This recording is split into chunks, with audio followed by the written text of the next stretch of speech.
Donald Trump अमेरिकेचे अध्यक्ष, जगातले सर्वात शक्तिशाली व्यक्ती. मागच्या 2 वर्षात ट्रम्प यांच्यावर तब्बल 3 वेळा जीवघेणे हल्ले झालेत. एकदा तर हल्लेखोरानं मारलेली गोळी थेट त्यांच्या कानाला चाटून गेली होती. ट्रम्प या सर्व हल्ल्यांमधून वाचले, पण आता त्यांचा जीव पुन्हा एकदा धोक्यात असल्याच्या चर्चा सुरू झाल्यात. यावेळी हल्लेखोराचा निशाणा चुकणार नाही असं म्हटलं जातंय. समजा ट्रम्प यातून वाचले जरी तरी आता त्यांचं पॉलिटिकल करिअर संपवलं जाईल असाही दावा केला जातोय. या मागचं कारण सांगितलं जात आहे अमेरिकेचा सर्वात जवळचा मित्र देश असलेला इस्रायल. नुकतीच अमेरिका आणि इराणमध्ये युद्ध थांबवण्यासाठी पीस डील झाली, पण या डीलला इस्रायलचा तीव्र विरोध आहे. इस्रायलला लेबनॉनमधून माघार घ्यायची नाही, त्यामुळे इस्रायलने ही डील मान्य करण्यास नकार दिलाय. पण यावरून डोनाल्ड ट्रम्प यांनी इस्रायल विरुद्ध मोहीम उघडली आहे. मागच्या काही दिवसात ट्रम्प यांनी इस्रायलला जाहीरपणे अनेक गोष्टी सुनावल्या. याला इस्रायलकडूनही उत्तर देण्यात आलं. फक्त ट्रम्पच नाही तर अमेरिकेचे उपराष्ट्रपती JD व्हान्स यांनी सुद्धा उघडपणे इस्रायल विरुद्ध भूमिका घेतली आहे. सध्या अमेरिका आणि इस्रायल मधले संबंध अत्यंत तणावपूर्ण बनल्याचं दिसतंय. खरं तर इस्रायलच्या भूमिकेला अशा प्रकारे विरोध करणारे ट्रम्प काही अमेरिकेचे पहिले अध्यक्ष नाहीत. याआधीही अमेरिकेतल्या इस्रायलच्या प्रभावाविरोधात अनेक राष्ट्रपतींनी आवाज उठवण्याचा प्रयत्न केला, पण अशा राष्ट्रपतींची एकतर हत्या झाली किंवा त्यांचं पॉलिटिकल करिअर अचानकपणे संपवण्यात आलं. हेच आता डोनाल्ड ट्रम्प सोबत होईल असं म्हटलं जात आहे. नक्की घडतंय काय? अमेरिकेच्या सरकारनं इस्रायल विरुद्ध कशा प्रकारे मोहीम सुरू केली आहे? इस्रायलची यावर काय भूमिका आहे? इस्रायलला विरोध करणाऱ्या अमेरिकन अध्यक्षांची अवस्था काय झाली आहे? आता ट्रम्प यांच्या सोबत काय होऊ शकतं पाहूयात या व्हिडिओच्या माध्यमातून. नमस्कार, मी दिव्या आणि तुम्ही पाहताय बोलभिडू. तर सुरुवातीला ट्रम्प सरकारने सध्या इस्रायल विरोधात कशा प्रकारे भूमिका घेतली आहे ते पाहूयात. इस्रायलने लेबनॉनच्या मुद्द्यावरून ज्या प्रकारे इराण डीलला मानण्यास नकार दिला, त्यावरून ट्रम्प यांनी इस्रायल विरुद्ध उघडपणे भूमिका घेतली. फ्रान्समधल्या G7 शिखर परिषदेत बोलताना ट्रम्प यांनी इस्रायलनं हिजबुल्ला विरुद्ध चालवलेल्या मोहिमेबाबत नाराजी व्यक्त केली. इस्रायल सध्या लेबनॉनमध्ये जे हल्ले करतोय ते हल्ले क्रूर आणि अतिरेकी असल्याचे ट्रम्प म्हणाले. डोनाल्ड ट्रम्प यांनी इस्रायलचे पंतप्रधान बेंजामिन नेतन्याहू यांना संयम बाळगण्याचा सल्लाही दिलाय. इस्रायल ज्या प्रकारे लेबनॉनची राजधानी बैरूतवर हल्ले करतोय, त्यावरून ट्रम्प यांनी नेतन्याहू यांना सुनावलं आहे. इस्रायलने इराण अमेरिकेतली डील साईन व्हायच्या फक्त 2 तासाआधी बैरूतवर हल्ले केले होते. यावरून ट्रम्प नेतन्याहू यांच्यावर चांगलेच चिडले होते. इस्रायलने केलेली गोष्ट मला अजिबात आवडली नाही असं ते म्हणाले होते. या हल्ल्यानंतर ट्रम्प यांनी थेट नेतन्याहू यांना कॉल करून त्यांना सुनावल्याची माहिती आहे. इस्रायल लेबनॉनची परिस्थिती ज्या प्रकारे हाताळतोय त्यामुळे सगळेजण इस्रायलचा तिरस्कार करतायत अशी भाषा ट्रम्प यांनी वापरली होती. एवढंच नाही तर नेतन्याहू यांच्यावर दबाव टाकण्यासाठी इस्रायल अमेरिकेवर किती अवलंबून आहे याची जाणीव ट्रम्प यांनी करून दिली. अमेरिकेशिवाय इस्रायलचं अस्तित्वच राहिलं नसतं. मी इस्रायलसाठी जे केलं ते करायची तयारी कोणत्याच अमेरिकन अध्यक्षाची नव्हती असा दावाही ट्रम्प यांनी केला. थोडक्यात काय तर डोनाल्ड ट्रम्प यांनी मागच्या काही दिवसात इस्रायलसाठी ज्या कठोर भाषेचा वापर केलाय त्याची चर्चा आता सगळीकडे व्हायला लागली आहे. महत्त्वाचं म्हणजे ट्रम्प यांना सुरुवातीपासूनच प्रो इस्रायल अध्यक्ष मानलं जात होतं, पण आता इस्रायल बाबत त्यांचा सूर पूर्णपणे बदललाय. बरं, फक्त डोनाल्ड ट्रम्पच नाही तर अमेरिकेचे उपराष्ट्रपती JD व्हान्स सुद्धा आता उघडपणे इस्रायल विरुद्ध भूमिका घ्यायला लागलेत. गुरुवारी 18 जूनला एका प्रेस कॉन्फरन्समध्ये व्हान्स यांनी इस्रायल सोबतच बेंजामिन नेतन्याहू यांचा समाचार घेतला. नेतन्याहू यांच्या कॅबिनेटमधल्या अनेक मंत्र्यांनी इराण करारावरून अमेरिकेवर टीका केली आहे. यावर बोलताना व्हान्स म्हणाले की इस्रायल हा असा देश आहे जो पूर्णपणे एकाकी पडलाय. इस्रायलचं प्रपोजल काय? त्या देशाची लोकसंख्या 90 लाख आहे. तुम्ही लोकांना मारून प्रत्येक प्रश्न सोडवू शकत नाही. जगात फक्त डोनाल्ड ट्रम्प हे एकमेव नेते आहेत ज्यांनी इस्रायलला सहानुभूती दाखवली आहे असं JD व्हान्स म्हणाले. थोडक्यात काय तर आता इराणच्या मुद्द्यावरून इस्रायल आणि अमेरिकेत खटके उडायला लागलेत. अमेरिकेनं इराण सोबत शांतता करार करू नये असा प्रयत्न इस्रायलचा आहे, पण अमेरिकेच्या नेतृत्वाला इस्रायलचा हा दबाव मान्य नसून त्यांनी आता इस्रायल विरोधात मोहीम सुरू केली आहे. आता याचे परिणाम काय होऊ शकतात ते समजून घेऊ. खरं तर डोनाल्ड ट्रम्प हे काही पहिले अमेरिकन अध्यक्ष नाहीत ज्यांनी अशा प्रकारे इस्रायलच्या विरोधात भूमिका घेतली आहे. या बाबतीत माजी अध्यक्ष जॉन F केनेडी यांचं उदाहरण सर्वात प्रसिद्ध आहे. केनेडी हे 1960च्या दशकात अमेरिकेचे अध्यक्ष बनले होते. त्यावेळी त्यांचं वय होतं फक्त 43 वर्ष.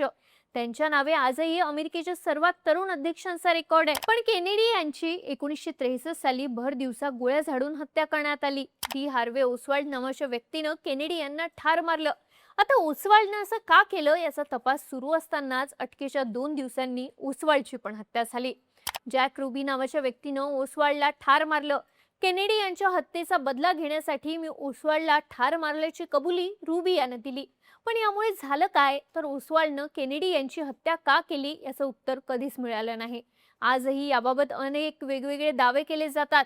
अनेकांच्या म्हणण्यानुसार केनेडी यांनी इस्रायल विरोधात जी भूमिका घेतली होती त्याची किंमत त्यांना चुकवावी लागली. मुळात ट्रम्प यांच्याप्रमाणेच केनेडी यांनाही सुरुवातीला इस्रायल समर्थक अध्यक्ष मानलं जायचं. अध्यक्ष बनल्यानंतर त्यांनी अमेरिकेकडून इस्रायलला शस्त्रास्त्र पुरवण्याचा करारही केला होता. पण नंतर इस्रायलच्या न्यूक्लिअर प्रोग्रामवरून केनेडी आणि इस्रायल यांच्यात वाजलं. अमेरिकेच्या गुप्तचर यंत्रणेला माहिती मिळाली होती की इस्रायल फ्रान्सच्या मदतीनं दिमोना इथे न्यूक्लिअर प्रोग्राम उभा करतोय. केनेडी यांचा याला विरोध होता. त्यांनी इस्रायलचे तत्कालीन पंतप्रधान डेव्हिड बेन गुरियन यांच्याकडे मागणी केली की अमेरिकेच्या अधिकाऱ्यांना दिमोना प्रकल्प तपासण्याची परवानगी देण्यात यावी. केनेडी यांनी यावरून इस्रायलवरती प्रचंड दबाव टाकायला सुरुवात केली होती. पण इस्रायलनं शेवटपर्यंत वेळ मारून नेली आणि 1963 साली अचानक केनेडी यांची हत्या झाली. पुढच्या 2 दिवसात त्यांच्या मारेकऱ्याची ही हत्या झाली. महत्त्वाचं म्हणजे इस्रायलने यानंतर आपला न्यूक्लिअर प्रोग्राम विकसित करून न्यूक्लिअर बॉम्ब बनवला. त्यामुळे आजही केनेडी यांच्या या हत्येमागे इस्रायलचाच हात असल्याचे दावे केले जातात. George H.W. बुश अमेरिकेचे आणखी एक अध्यक्ष ज्यांनी इस्रायल विरुद्ध उघडपणे भूमिका घेतली. आता केनेडी यांच्याप्रमाणे बुश यांची हत्या तर झाली नाही, पण त्यांचं पॉलिटिकल करिअर मात्र पूर्णपणे संपलं. बुश हे 1989 साली अमेरिकेचे अध्यक्ष बनले होते. त्याच वर्षी सोव्हिएत युनियनचं विघटन झालं होतं. यानंतर सोव्हिएत युनियनमधल्या ज्यू लोकांनी इस्रायलकडे स्थलांतर करायला सुरुवात केली. त्यावेळी जवळपास 10 लाख ज्यू निर्वासित अचानक इस्रायलमध्ये दाखल झाले होते, ज्यामुळे इस्रायलच्या अर्थव्यवस्थेवर मोठा ताण आला. याचा सामना करण्यासाठी इस्रायलचे तत्कालीन पंतप्रधान शामीर यांनी अमेरिकेकडे $10 बिलियन कर्जासाठी गॅरेंटर बनण्याची विनंती केली, जेणेकरून इस्रायलला कमी व्याजदरात कर्ज मिळेल. बुश यासाठी तयार झाले, पण त्यांनी अट घातली की इस्रायलनं गाझा आणि वेस्ट बँकमधला आपला विस्तार पूर्णपणे थांबवावा. पण शामीर यांनी ही अट मान्य करण्यास नकार दिला. त्यानंतर बुश यांनी 1991 साली कर्जाचा हा प्रस्ताव 120 दिवसांसाठी पुढे ढकलण्याचा निर्णय घेतला. ही उघडपणे इस्रायलच्या विरोधात घेतलेली भूमिका होती. यामुळे अमेरिकेत मोठा राजकीय संघर्ष निर्माण झाला. अमेरिकेतल्या ज्यू लॉबीनं यावरून बुश यांच्यावर दबाव टाकायला सुरुवात केली. त्यावेळी संतापलेल्या बुश यांचं एक वक्तव्य फार प्रसिद्ध आहे. ते एका प्रेस कॉन्फरन्समध्ये म्हणाले होते की माझा सामना अत्यंत शक्तिशाली राजकीय शक्तींशी आहे. ही राजकीय शक्ती कोण हे वेगळं सांगायची गरज नाही, पण या संघर्षात बुश जिंकले आणि त्यांनी कर्जाची प्रक्रिया पुढे ढकलली. यामुळे इस्रायलमध्ये नाराजी पसरली. अमेरिकेशी संबंध खराब होत आहेत हे पाहून 1992 साली तिथल्या जनतेनं शामीर यांना सत्तेतून खाली खेचलं आणि तुलनेनं संयमी असलेल्या राबिन यांना पंतप्रधानपदी निवडून दिलं. पुढे राबिन यांनी बुश यांची अट मान्य केली आणि अशा प्रकारे अमेरिकेनं इस्रायलला $10 बिलियन कर्जाच्या हमीला मंजुरी दिली. म्हणजे झालं काय, तर बुश यांनी इस्रायलला आपल्या समोर झुकायला लावलं. पण याचे परिणाम त्यांना पुढच्या निवडणुकीत भोगावे लागले. निवडणुकीत बुश यांना अमेरिकेतल्या ज्यू लॉबीकडून तीव्र राजकीय विरोध सहन करावा लागला. 1988च्या निवडणुकीत बुश यांना 35% ज्यू मतदारांची मतं मिळाली होती. पण 1992च्या निवडणुकीत हा आकडा घसरून फक्त 11% एवढा झाला, ज्यामुळे त्यांचा निवडणुकीत पराभव झाला. अनेकांच्या म्हणण्यानुसार बुश हे इस्रायलच्या विरोधात गेले, त्यामुळे त्यांचं पॉलिटिकल करिअर संपलं. माजी अध्यक्ष जिमी कार्टर यांची सुद्धा हीच अवस्था झाल्याचं म्हटलं जातं. 1978 साली इजिप्तच्या मुद्द्यावरून कार्टर यांनी इस्रायल विरुद्ध भूमिका घेतली आणि 1980च्या निवडणुकीत त्यांचा दारुण पराभव झाला. आता सध्याच्या ट्रम्प सरकारची वाटचालही याच दिशेनं होतीये. एकेकाळी इस्रायल आणि बेंजामिन नेतन्याहू यांचे खंदे समर्थक राहिलेले ट्रम्प आता थेट इस्रायलच्या विरोधात बोलतायत. उपराष्ट्रपती वान्स यांनी सुद्धा हीच भूमिका घेतल्यानं अमेरिकेचं नेतृत्व इस्रायलच्या विरोधात जात असल्याचं दिसून येतंय. पण इकडे इस्रायल सुद्धा लेबनॉनच्या मुद्द्यावरून माघार घेण्याची शक्यता फार कमी आहे. अशा प्रकारे आता येणाऱ्या काळात जगाला अमेरिका विरुद्ध इस्रायल असा विचित्र संघर्ष पाहायला मिळू शकतो. या संघर्षाचा परिणाम अमेरिकेच्या राजकारणावरही होणार हे नक्की. अमेरिकेत या वर्षाच्या शेवटी मध्यावधी निवडणुका आहेत. या निवडणुका ट्रम्प यांना जड जाऊ शकतील असं म्हटलं जात आहे. जर 2 देशांमधला तणाव कमी झाला नाही तर ट्रम्प यांची अवस्थाही केनेडी यांच्यासारखी होऊ शकते, अशा चर्चा आता सुरू झाल्या आहेत. गेल्या वेळी ट्रम्प यांच्यावरती हल्ला करण्याचा निशाणा चुकला, पण यावेळी तसं होणार नाही असं म्हटलं जात आहे. तुम्हाला काय वाटतं? अमेरिका इस्रायल संघर्षाचा परिणाम काय होऊ शकतो? तुमची मतं आणि प्रतिक्रिया आम्हाला कमेंट करून नक्की सांगा आणि माहितीपूर्ण व्हिडिओसाठी बोलबिडूच्या YouTube चॅनलला सबस्क्राईब करायला विसरू नका.